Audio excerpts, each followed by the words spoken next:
আসসালামু আলাইকুম। এই ভিডিওটি যারা ক্লিক করছেন আমি রিকোয়েস্ট করব সবাইকে দেখার জন্য, অনেক বেশি উপকারে আসবে আপনার। অন্তত এইটুকু আমি শিওর হয়ে আপনাকে বলতে পারি। তো পাসপোর্ট করলে কি কি সুবিধা আপনি পেতে পারেন একজন দেশের নাগরিক হিসেবে, সেই বিষয়টা নিয়ে কয়েকটি পয়েন্ট আমি আলোচনা করব, যেগুলি খুবই গুরুত্বপূর্ণ। সেই জায়গাগুলো আমি কথা বলবো। সো ভিডিওটি শেষ পর্যন্ত দেখবেন। অনেকেই মনে করে এখন তো আমরা বিদেশ যাব না, পাসপোর্ট করে কি হবে। অনেকেই এই জিনিসটা চিন্তা করে।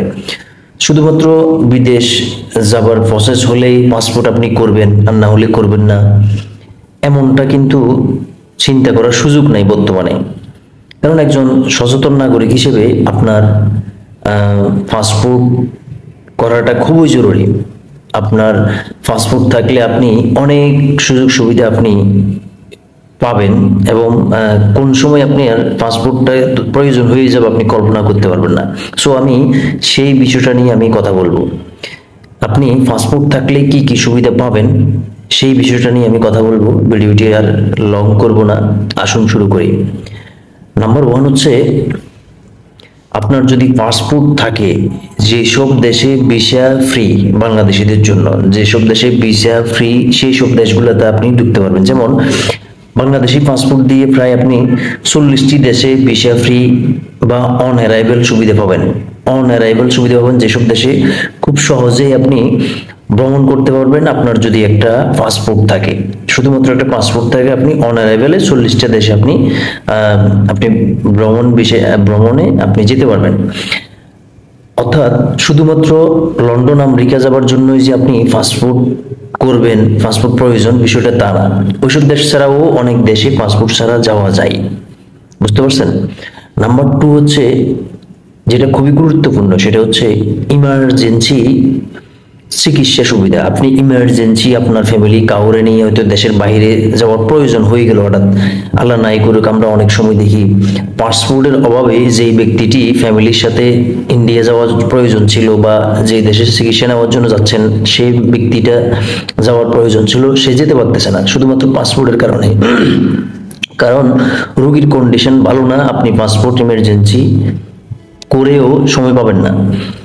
যেমন আপনি ইংলিশ ভালো বলতে পারেন, হয়তো আপনার ফ্যামিলিতে কেউ আর হিন্দি ভালো বলতে পারে, উর্দু ভালো বলতে পারে, ওই ব্যক্তিটা তো বিদেশে তার ফ্যামিলির সাথে পেশেন্টের সাথে যেতে পারে, কিন্তু তার পাসপোর্ট যদি না থাকে সে কিভাবে যাবে? সো ইমার্জেন্সি চিকিৎসা সুবিধার ক্ষেত্রে আপনার যদি হঠাৎ এমন কোনো অসুখ হয় যেটার চিকিৎসার জন্য বিদেশ আপনার যেতে হতে পারে, সেক্ষেত্রে আপনার পাসপোর্ট থাকা অনেক বেশি গুরুত্বপূর্ণ। সেই মুহূর্তে আপনি কল্পনা করতে পারবেন না যে সময়ের কত মূল্য, সময়ের অনেক মূল্য। ইমার্জেন্সি আপনার যদি পাসপোর্ট করতে আপনি যতদিন সময় লাগবে ততদিন আপনি রোগীকে নিয়ে আপনি ট্রিটমেন্ট শুরু করে দিতে পারবেন। পাশাপাশি আপনার রোগীকে আপনি যে ধরনের সময় আপনার রোগী পায় সেই সময়টা কিন্তু আপনার পাসপোর্ট করাতে চলে যেতে পারে। সো আমার এই ভিডিওটি দেখার সাথে সাথে আপনার পাসপোর্ট না থাকলে পাসপোর্টটা এখনই আপনি যেখানে আপনার ডিস্ট্রিক্ট হোক না কেন সেখানে পাসপোর্ট অফিসে গিয়ে পাসপোর্টটা আপনি করিয়ে নেওয়া আমি মনে করি আপনি করবেন সেটা। 3 নাম্বার যেটা বলবো সেটা হচ্ছে, পাসপোর্ট হলো একটা ইন্টারন্যাশনাল, আমি যদি বলি আপনাকে, পাসপোর্ট হলো একটা ইন্টারন্যাশনাল আইডেন্টিটি কার্ডের মতো। পাসপোর্ট একটা ইন্টারন্যাশনাল আইডেন্টিটি কার্ডের মতো। কেন বললাম এটা?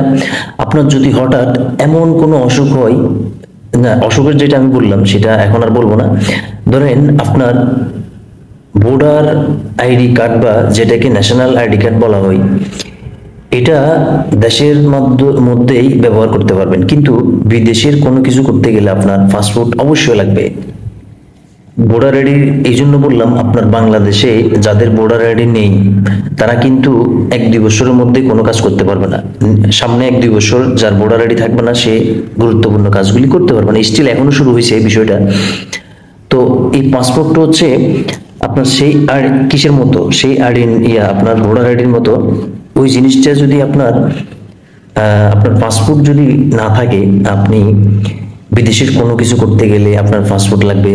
এমনকি আপনি দেশ থেকে বিদেশে ব্যবসা করতে গেলে পাসপোর্ট লাগে। অনেক কোম্পানিতে জব করতে গেলেও কিন্তু পাসপোর্টের প্রয়োজন হয়।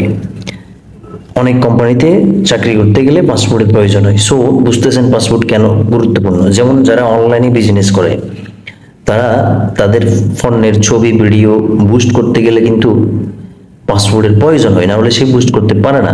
আরেকজনের হেল্প নিতে হয় যার অ্যাড অ্যাকাউন্ট আছে, অ্যাড অ্যাকাউন্ট করতে, এটা যারা কাজ করে তারা জানেন।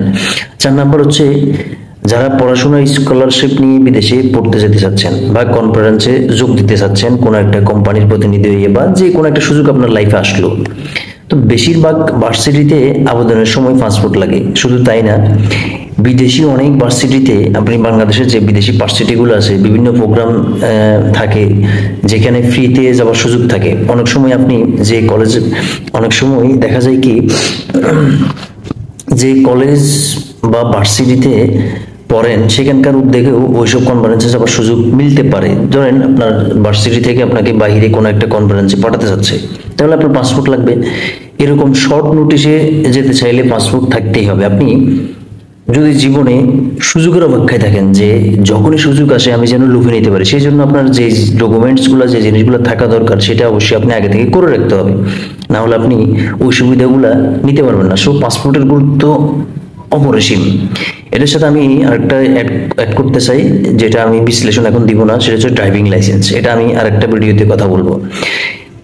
4 নাম্বার পয়েন্ট গেল। এবার হচ্ছে 5 নাম্বার হচ্ছে আমি যেটা বলতে চাচ্ছি, পরীক্ষা দিতে পাসপোর্টের প্রয়োজন। এটা কেন বললাম? ধরেন আপনি যদি বাংলাদেশের নাগরিক হয়ে থাকেন, বাংলাদেশ থেকে আপনি উচ্চশিক্ষায় বিদেশে যেতে চাচ্ছেন, এখন আপনি কিছু ল্যাঙ্গুয়েজের প্রয়োজন হয়, আইএলটিএস, তারপর হচ্ছে জিআরই, তারপর হচ্ছে জিএমএটি, তারপর হচ্ছে আপনার এসএটি, তারপর হচ্ছে টুফেল ইত্যাদি। এই ধরনের ল্যাঙ্গুয়েজগুলি আপনি শিখতে গেলে আপনার মাস্ট বি আপনার পাসপোর্ট প্রয়োজন, নাহলে কিন্তু আপনি এই এক্সামগুলো দিতে পারবেন না।